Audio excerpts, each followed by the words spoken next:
constatons que Conakry n'a pas le nombre de kits qu'il faut, qui parmi vous n'a pas tenté de se faire recenser, qui n'a pas attendu des heures, voire des jours pour se faire recenser.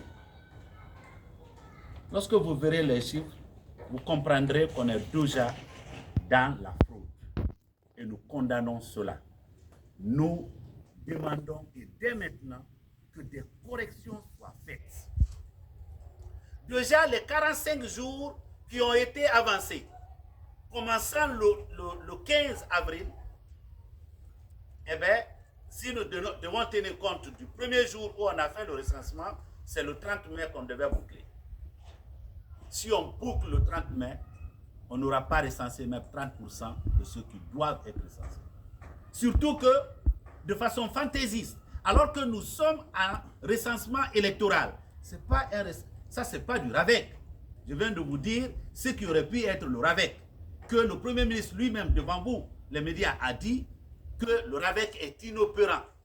C'est pourquoi ça a été abandonné au profit d'autre chose, le recensement électoral. Pourquoi on a tenu tant à ce que les enfants de 10 ans soient recensés? Écoutez, il y a un proverbe qui dit dans ma langue que lorsque vous avez été mordu par un serpent par le passé, quand vous voyez la queue d'un lézard, eh bien vous allez trembler. Vous vous rappelez de toutes nos dénonciations lorsque en 2014, le recensement, lorsque les recensements électoraux se faisaient sous Alpha Condé, on a vu des enfants du primaire sortir des classes alignés pour se faire recenser. Nous avions dénoncé ça. Aujourd'hui, eh bien, on veut le faire de façon légale et d'ailleurs acceptable. Non. Pourquoi on recenserait pour des élections, pour des fins d'élections, des enfants de 10 ans, de 11 ans, de 12 ans, alors que la loi en Guinée est claire. On est électeur et éligible à l'âge de 18 ans. Tout ça, ce sont des éléments de fraude, n'est-ce pas, que nous commençons à répertorier par rapport à ce qui est en train de se faire. C'est pourquoi nous avons tenu à vous rencontrer ce matin. Pour que nous comprenions qu'on n'acceptera pas que la Guinée soit gérée comme un empire. Que la Guinée soit gérée comme une monarchie absolue. Nous sommes une république. Et une république obéit, n'est-ce pas, à des principes.